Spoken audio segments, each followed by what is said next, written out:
Kalau ada nabi-nabinya Allah, berarti ada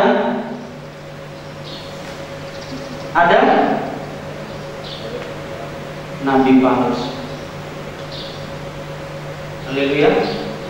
Kalau ada nabi-nabinya Allah, berarti ada juga nabi-nabinya manusia. Kalau ada nabi-nabinya Allah, berarti ada juga nabi-nabi palsu. Saya mau sampaikan sedikit tentang ciri-ciri. Seperti apa sih nabi-nabi palsu yang dicatat di dalam perjanjian lama itu? Yang pertama adalah dia akan memalingkan umat dari ibadahnya dengan Allah kepada penyembahan berhala. Ngerti yang saya maksudkan? Nabi-nabi palsu akan memalingkan perhatian kita yang tadinya fokus kita kepada Allah, kita akan dibawa kepada hal-hal yang berhala.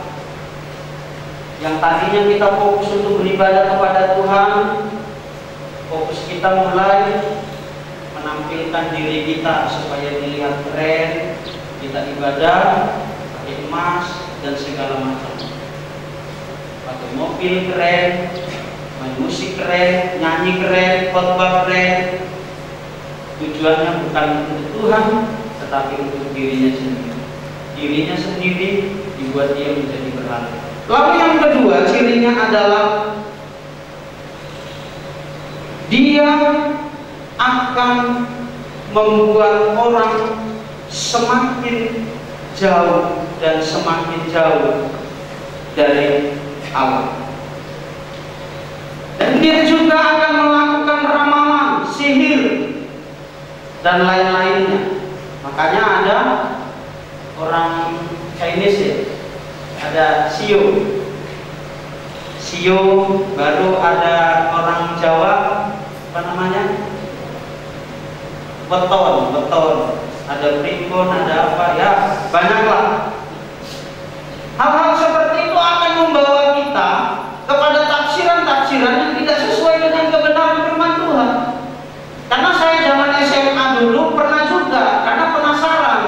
Cewek-cewek teman saya itu semua ngomong, kamu lahir bulan berapa?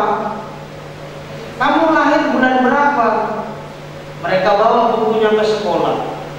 Jadi satu kelas itu ngerumping ngomongin bulan lahir.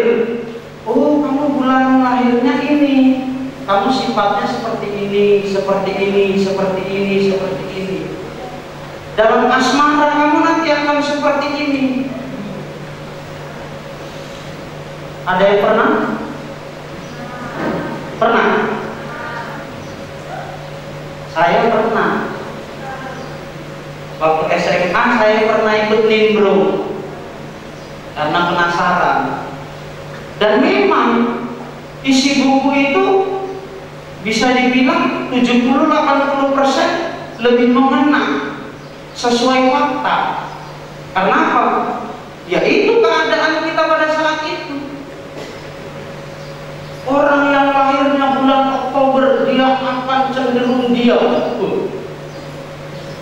Orang yang lahir bulan Oktober dia kalau sudah disakiti sulit untuk mengampuni. Orang yang lahir bulan Oktober dia mudah tersinggung, ngeri-ngeri. Dan memang pada saat itu saya sedang mengalami itu. Langsung saya bilang, benar juga ini. Nabi-nabi palsu akan membawa kita jauh dari kebenaran-kebenarannya Allah. Nabi-nabi palsu akan membawa kita kepada hal-hal yang tidak sesuai dengan kebenaran firman Tuhan. Yang awalnya hanya kita pikir itu kebetulan, yang awalnya kita pikir ya itu kan hanya selingan dalam hidup ini. Biasalah namanya kita hidup ya kan. Biasalah nyanyi-nyanyi lagu dunia ya kan. Oh bukan lagu dunia, saya nggak suka sih sebutan itu. Lagu sekuler. Karena kita semuanya ini masih di dunia kan. Lagu rohani juga ya lagu dunia. Ya biasa lah, lagu-lagu sekuler sekali-sekali nggak apa-apa lah. Namanya juga masih ini kita di dunia, ya kan. Oh ini kan lagu tentang orang tua, ya kan. Lagu Batak itu biasanya paling banyak itu tentang nasihat-nasihat tentang orang tua, tentang apa segala macam. Gitu dinyanyikan lagu Batak, gitu masuk serulingnya Batak, langsung hati ini, langsung ingat aku mama yang di kampung, langsung ingat bapak yang lagi di sawah. Tapi pas nyanyi lagu rohani, Tuhanku luar biasa, Tuhanku luar biasa. Hati-hati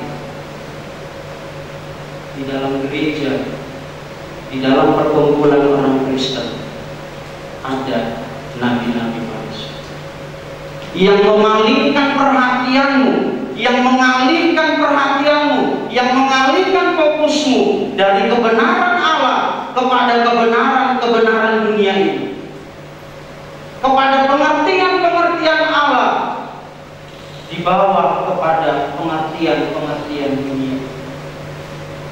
Lalu apa lagi? Nubuatnya itu menyimpang dan bertentangan dengan firman Tuhan. Terus apa lagi?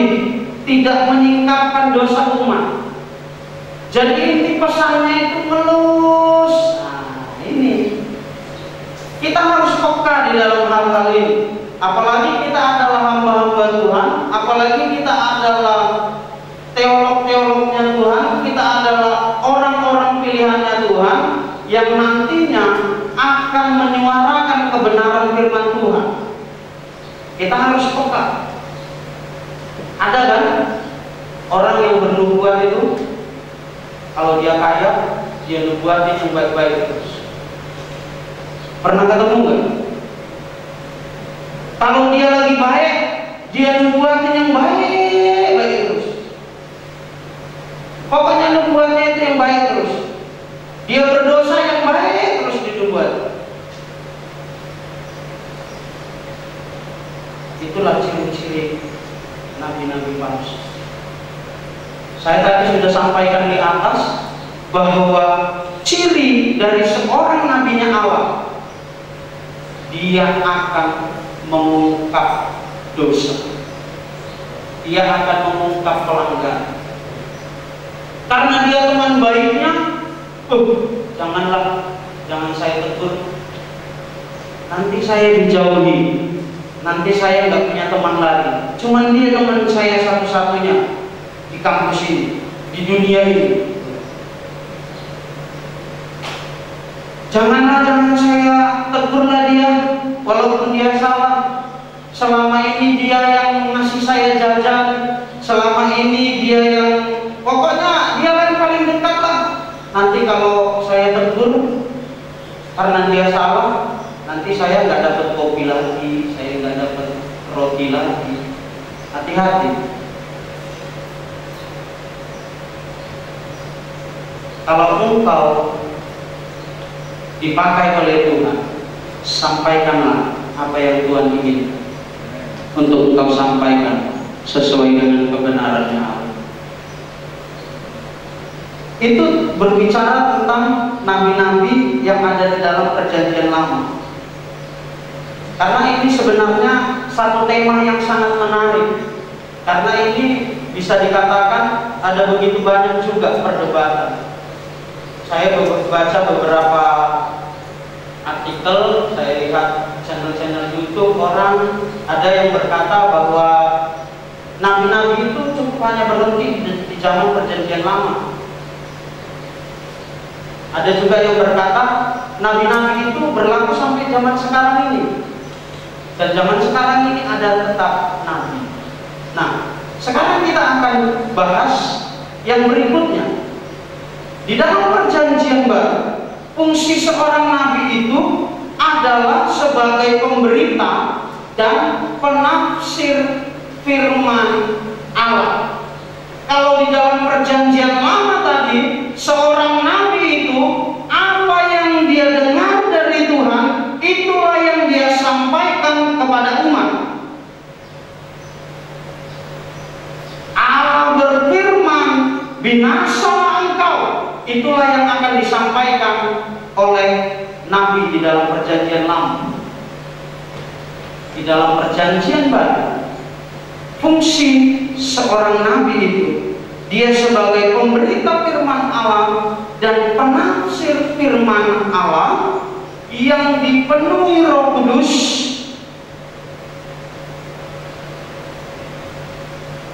yang bertujuan untuk mengingatkan, menegur, menasehati, dan membangun umat Allah. Lalu yang kedua, yaitu dia memiliki ciri ataupun fungsi, dia akan bernubuat. Nah, sekarang kita mau ngomong, apakah semua orang yang bernubuat dia adalah seorang nabi? Apakah semua orang yang bernubuat dia adalah seorang nabi? Tentu tidak. Karena saya tadi katakan bahwa salah satu fungsi dari seorang nabi di dalam perjanjian baru, dia akan bernubuat. Lalu yang ketiga, dia akan melihat dan meramalkan masa depan. Dan yang keempat, yaitu menyingkapkan dosa, memberitakan kebenaran, mengingatkan akan penghakiman, memberantas hal-hal yang berbau dengan keduniawian dan kesuaman di antara umat. Nabi di dalam perjanjian baru, dia akan bekerja tak kala dia melihat ada sesuatu yang begitu-begitu saja di tengah-tengah gerejanya Tuhan.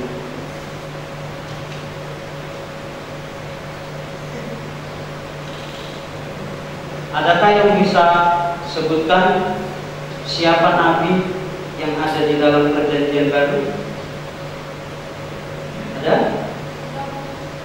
Siapa? Boleh dengan kencang? Siapakah nabi di dalam perjanjian baru? Kalau di perjanjian lama pasti udah banyak. Siapa?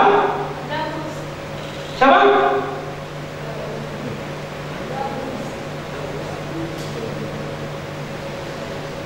Nabi di dalam perjanjian baru, Yohanes Pembaptis. Kenapa? Karena dia memiliki kehidupan kurang lebih seperti kehidupan Nabi di dalam perjanjian lama. Dia hidup di padang gurun, makanannya sangat aneh, tidak sama seperti orang pada umumnya. Kerjaannya hanya teriak-teriak.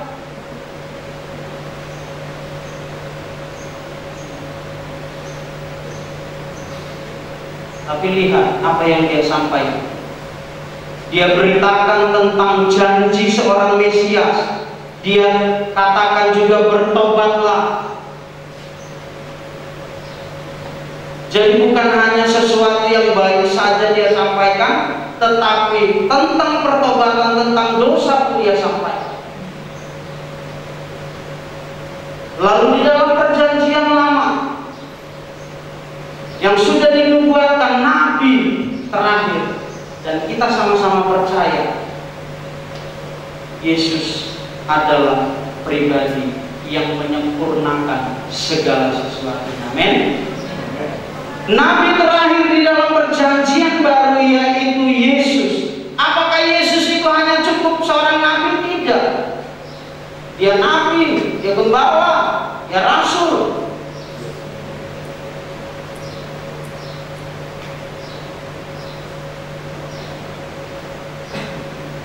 Sebagai orang percaya, sebagai orang yang percaya kepada Yesus, kita mempercayai Yesus memulai sesuatu yang baik dan dia mengakhiri segala sesuatunya dengan kesempurnaan. Amin. Dan Yesuslah, walaupun kita sama-sama dengar melihat, membaca di media sosial, ada kepercayaan yang mempercayai nabi terakhir adalah nabi mereka. Tetapi kita percaya Yesus adalah nabi yang terakhir dalam perjanjian baru. Bapak Ibu,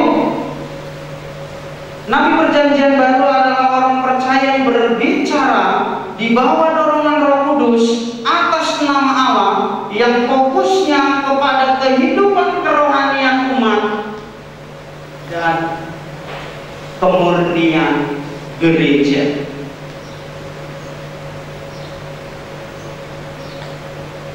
Jadi nabi di dalam perjanjian baru di sini fokusnya dia akan melihat kemurnian ajaran di dalam satu gereja, di dalam satu persekutuan, di dalam satu perkumpulan. Makanya kalau kalian perhatikan, tatkala di dalam satu gereja ataupun di dalam satu perkumpulan ada orang yang ngomongnya belak-belakan, ada orang yang ngomongnya pokoknya orang Batak itu bilang situ lu mata di orbo, nggak mau tahu kamu lagi lemah, nggak mau tahu kamu lagi sakit, nggak mau tahu kamu lagi apapun keadaanmu. Kalau kamu salah, saya akan katakan kamu salah. Gereja. Kalau gembala pasti akan bilang, ya tunggu lihat momen lah, tunggu lihat waktu yang tepat lah, kan? Makanya orang-orang seperti ini kecenderungannya tidak disukai. Di angkatan saya pernah ada, ya memang usianya lebih tua dari saya. Pokoknya kalau kami itu kami angkatan 48, pokoknya kalau kami udah ngumpul langsung kami masak super mie, satu super mie, airnya satu teko, kami ngumpul bersama.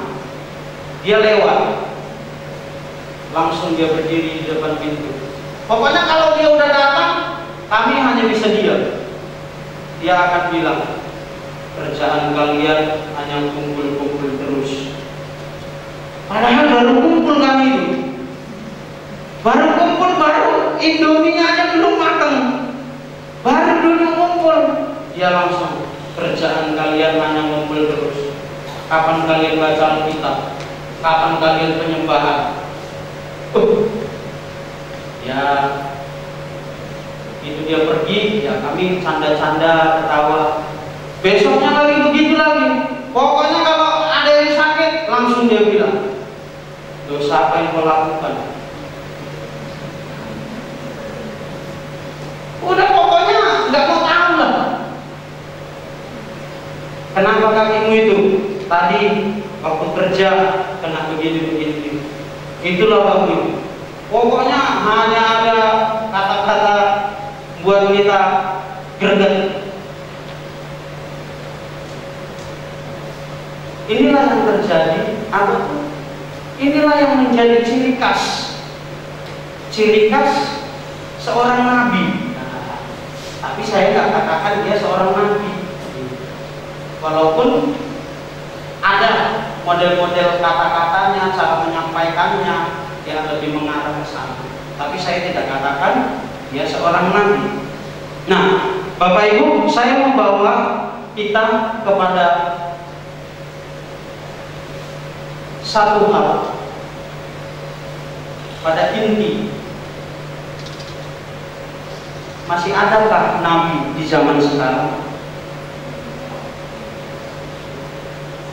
Masih adakah nabi di zaman sekarang ini? Apakah orang yang sering bernubuat? Apakah orang yang terus di dalam ibadah, di dalam perkumpulan, di dalam satu waktu dia selalu bernubuat? Apakah dia seorang nabi? Apakah orang yang saya sampaikan ciri-cirinya tadi, gitu lihat sesuatu yang tidak baik dia langsung hajar? Apakah itu seorang nabi?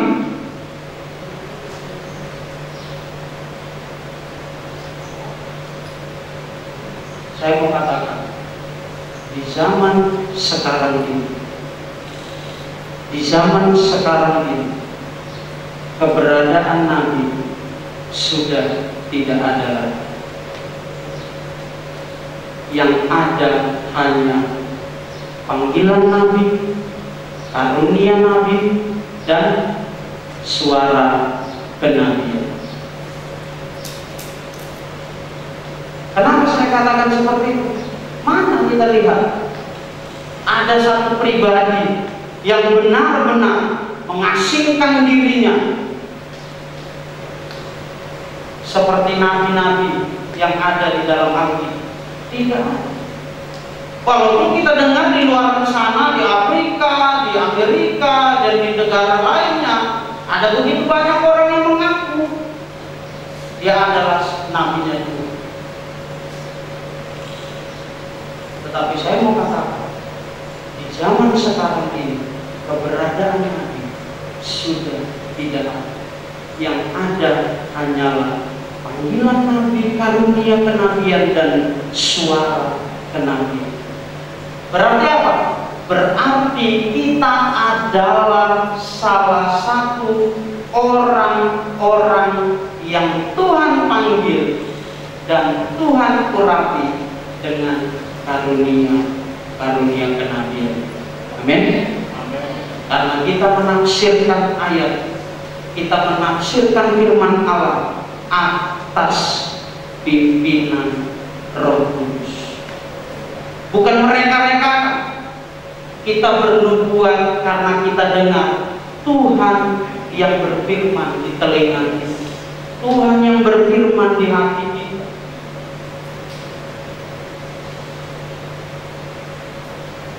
Atau saya mau tanya coba, setiap bapak ibu yang pernah bernubuat ataupun yang bernubuat, adakah kalian karena melihat temannya, misal saya lihat bapak Anjay, dia ngantuk, misalnya nggak ngantuk, misalnya dia ngantuk, terus langsung saya lirik dia lagi penyembahan, dia gini-gini, langsung saya bilang, hamba-Ku Anjay, kenapa engkau tidak fokus?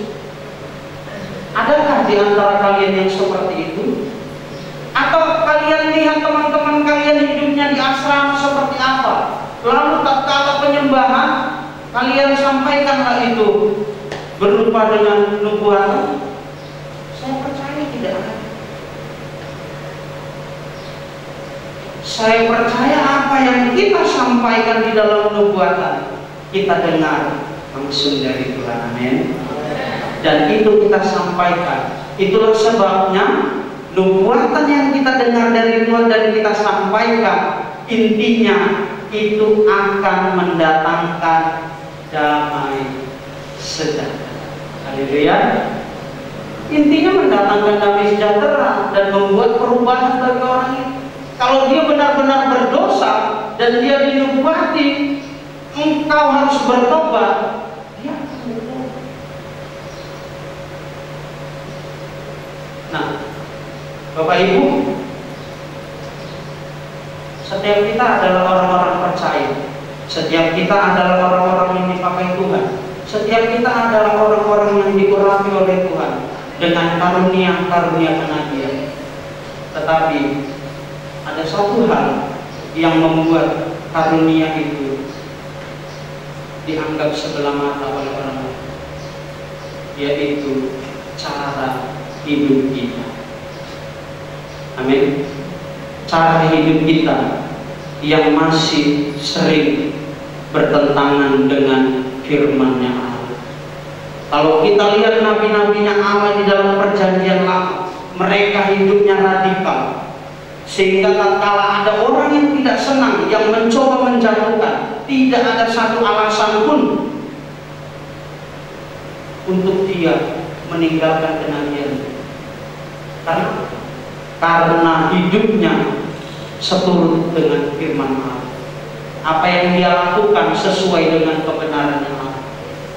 Pernahkah kalian, pernahkah kita, tatkala kita ingin menyampaikan pesan Tuhan, tatkala kita ingin menyampaikan suara Tuhan, ada tuduhan-tuduhan di dalam diri kita. Kalau itu kita alami, berarti diri kita masih ada sesuatu yang tidak beres dengan Tuhan.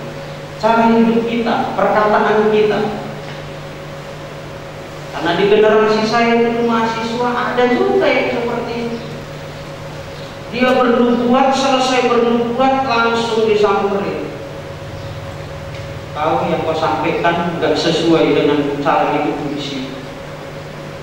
Ada yang seperti itu. Kalau kita ingin pesan Tuhan, kalau kita ingin firman Tuhan itu diterima oleh orang lain, kita sebagai orang-orang yang diurapi oleh Allah, kita sebagai orang-orang yang dipilih oleh Tuhan, kita sebagai orang-orang yang dipercayakan oleh Tuhan dengan karunia-karunia kenabian di akhir-akhir zaman ini, maka kita harus hidup sesuai dengan apa yang Tuhan inginkan. Amin. Jangan sampai perkataan kita tidak sesuai dengan firman Tuhan. Jangan sampai lagu-lagu kita pun tidak sesuai dengan lagu-lagunya Tuhan. Dan saya mau katakan, kalau kita berkata bahwa kita adalah orang-orang yang dipercayakan oleh Tuhan dengan karunia-karunia kenabian, jangan terpengaruh akan keadaan. Kalau engkau merasa hidupmu sudah benar di hadapan Tuhan, dan kalau engkau merasa bahwa dirimu sudah berdiri di atas dasar kebenaran firman Tuhan, mau pesan firman Tuhan itu diterima oleh orang lain atau tidak, jangan sampai engkau terpengaruh. Haleluya. Kalau engkau percaya itu adalah suaranya Tuhan, sampaikan dengan berani, sampaikan dengan lantang.